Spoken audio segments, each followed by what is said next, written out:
నీవు తప్పు చేసినప్పుడైనా నీ పక్కన ఒకరు ఇద్దరు నిలబడవచ్చు. కానీ అదే అప్పు చేస్తే ఎవరూ ఉండరని గుర్తించు. ఆడంబరాల కోసం చేసే అప్పు ఎప్పటికైనా ముప్పు అని మరిచిపోవద్దు.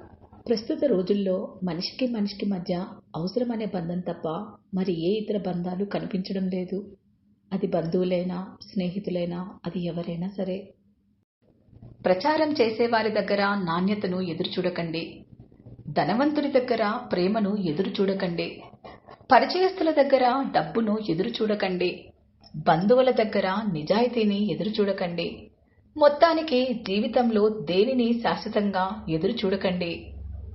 ఇతరులు మనతో మాట్లాడే మాటలు అభిమానమా లేదా వెటకారమా గమనించాలి.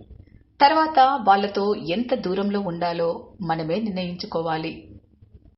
నిన్ను భారం అనుకునే చోట భావాలను పంచుకోకు. దూరం నెట్టేసిన చోట దగ్గరవ్వాలని ప్రయత్నించకు. నిజాయితీని గుర్తించని చోట నిమిషం కూడా వృధా చెయ్యకు.